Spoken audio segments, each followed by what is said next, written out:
High বন্ধুরা, তোমরা সবাই কেমন আছো? আশা করি তোমরা খুব ভালো আছো, আর আমিও অনেক অনেক ভালো আছি। অনেক দিন হয়ে গেল তোমাদের সাথে কোনো বড় ব্লগই শেয়ার করা হয়নি। তো দেখো, আজকে আমি আর আমার বন্ধু গেছিলাম বন্ধুদের ওখানকার মাঠে, আর আজকে ওখানে গিয়ে কি কি করলাম পুরো ব্লগটা সেটা নিয়ে থাকছে। তো চলো পুরো ব্লগটা দেখতে থাকো। আমাদের বাড়িটা গ্রামের দিকে হওয়ার জন্য কিন্তু আমাদের সবসময় একটা সুন্দর প্রাকৃতিক দৃশ্যের মধ্যে দিয়ে আমরা দিন কাটাই, আর সেটাই আমাদের অনেক ভালো লাগে। এই যে দেখো, আমাদের চারিপাশে কত রকমের সবজি, ফুল, ফল, অনেক কিছু।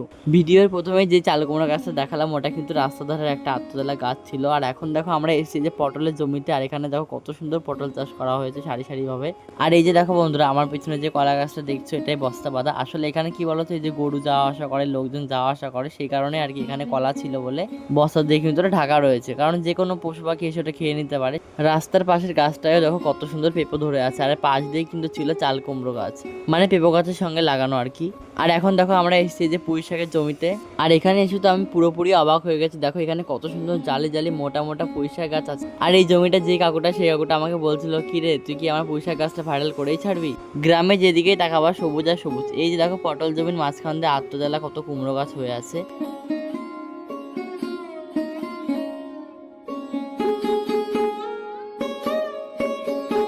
আসলে আজকে আমরা মাঠে গেছিলাম ভিডিও করার উদ্দেশ্যে, আর আজকে ভিডিও করতে গিয়ে যে এত সুন্দর একটা সময় কাটাবো কখনোই কিন্তু ভাবতে পারিনি। এখন যে গাছগুলো দেখছো হয়তো অনেকেই জানো, এগুলো কিন্তু হলুদ গাছ। এখানে কিন্তু হলুদ চাষ হয়, আর এখানে এসে কিন্তু আমি একটা জিনিস প্রথমবার দেখলাম। তোমরা যদি আমার সঙ্গে প্রথমবার দেখো তাহলে কিন্তু অবশ্যই একটু কমেন্ট করে জানিয়ে দিও। আমাদের গ্রামে আর কি এই পশুটা আমি আগে কখনো দেখিনি, এই প্রথম দেখলাম, সেই জন্য দেখো আমি অনেকটা এক্সাইটেড হয়ে গেছিলাম। অনেকে হয়তো ভাবতে পারো যে ভেড়া দেখে আবার কিসের ইন্টারেস্ট।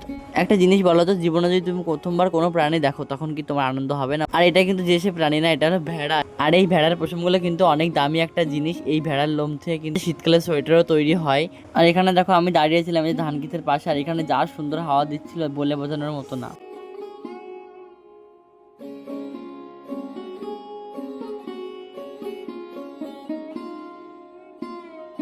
তারপরে দেখো আমরা গেছিলাম যে লঙ্কা জমিতে, ক্যামেরায় তো অতটা বোঝা যাচ্ছে না, প্রত্যেকটা গাছে প্রচুর প্রচুর লঙ্কা ধরে আছে। আর এখানে দেখো আমরা রৌদ্রের মধ্যে মাঠে ঘুরতে ঘুরতে পুরোপুরি ক্লান্ত হয়ে গেছিলাম, আর এখন কিন্তু প্রায় বিকাল বিকালের সময়টা গড়িয়ে এসছে। চারিদিকে সুন্দর একটা পরিবেশ আর এত সুন্দর হাওয়া দিচ্ছিল, সেই কারণে দেখো আমি আর বন্ধু রাস্তায় দাঁড়িয়েছিলাম। আর সাইকেল নিয়ে কোথায় যাচ্ছি বলো তো বন্ধুরা, আমরা আসলে একটু মাঠের নিচের দিকে গেলাম। এখানে আর কি সুন্দর গাঁদা ফুলের চাষ হয়, আর তোমাদের সঙ্গে সেটা শেয়ার করবো না, সেটা তো হতেই পারে না। আমাদের এখানে শুধু গাঁদা ফুল না, গোলাপ, রজনীগন্ধা, আরো অনেক ফুলের চাষ হয়। তোমরা যদি দেখতে চাও সেটাও কিন্তু কমেন্ট করো, অবশ্যই কিন্তু নেক্সট ভিডিওতে দেখাবো।